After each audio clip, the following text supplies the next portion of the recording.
resulted in the results of the end of the game? Yeah, if I was to pick one thing, Megan, I think the physicality in which they play with, whether that was you saw it on the side out of bounds underneath, where you saw them pick and roll, their physicality. So last two games, give credit to Miami and also tonight to the Sixers of being extremely physical with us. You mentioned about finishing quarters and how that was going to be important. How would you assess the way you guys were finishing quarters, and how did that change the momentum?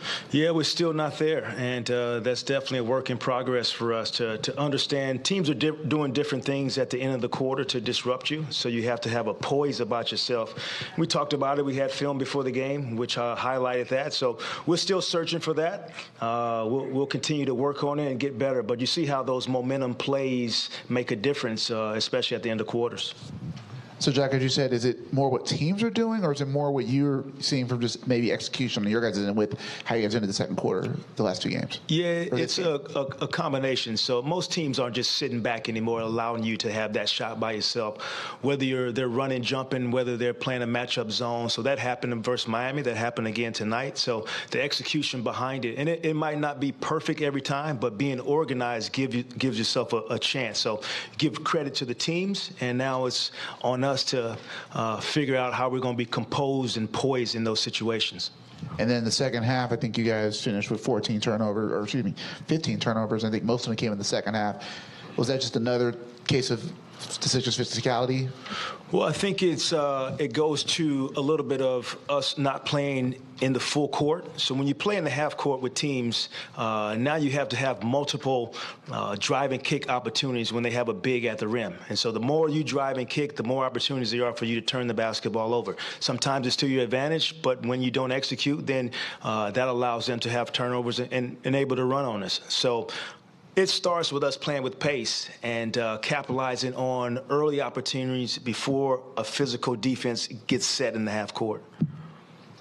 Jacque, you just kind of touched on it there, but the physicality that you guys have lacked the last two games, is that just a product of the way you guys have been playing, or, Embiid is out there and he's as physical as they come, or is there something that you can change aside from the pace that can alleviate some of those issues going forward? I told the guys nobody's going to gain 20 pounds in the next two weeks, so that's not happening. But our physicality has to be shown in a different way, whether it is our resilience, whether it is how hard we cut, whether it is how we continue to communicate. So there's a different level of physicality for us that's going to extend beyond, who's bigger, who's stronger. You give Miami credit. That's how they're made up. That's how they play. We knew that going into the game.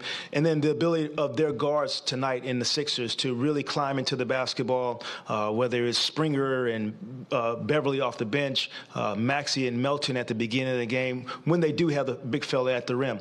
And so, early in the game, we probably took too many mid-range shots just because Joel's at the rim. And so that's where the premium comes on us, really get out in transition. When we were able to get them cross-matched, you get opportunities. Now your drive and kick is a little bit more open for you instead of condensed in the half court. So, again, I look at the analytics as soon as I go into the locker room, and, again, our pace was in red. That's not good enough. Mikal had a hot start, 7-11 in the first half. I think he only took one shot in the second half. So what did you see from Philadelphia defensively that was able to shut him down a little bit down the stretch? Two things. The zone piece of it, them going to zone, and so now it's more freedom for whoever's going to have the basketball in his hand. He initiated the offense sometimes in zone, so he was the passer instead of the receiver. And then they were extremely aggressive in the second half, knowing that he had a hot start, taking away catches from him. Jacque, real quick, so Lonnie had the 5th highest scoring game of his career. On a positive note, what do you need to see out of him moving forward, and how critical is it that he puts in games like this moving forward off the bench? Yeah, it's great that he's able to stack these games together. And so he's starting to realize where he can get his shots in our offense and what good looks are compared to questionable looks. And I think defensively, we want him to be a little bit more aggressive for us. There was a play specifically in my mind where he was in the right spot, or he can go ahead and go for that basketball. He has the athleticism to be a disruptor for us. So that's the next challenge for him on the defensive end. He's proven that he can get to the rim for us offensively and score the basketball. Thank you. You played the 76ers during preseason. How do they compare to the team you played then? Oh, it's always interesting when you watch a preseason game, and you got to figure out who's playing, who's not playing, what their schedule was. I think tonight you see why this is one of the best teams in the league. When you have a dominant big who's going to command the basketball, get to the free throw line, make you change your defense, and the way that Maxey's playing at a high level, his ability to command the basketball, get to his spots, make shots, you see why this is one of the best teams in the league. Thanks, Jimmy. Okay, guys.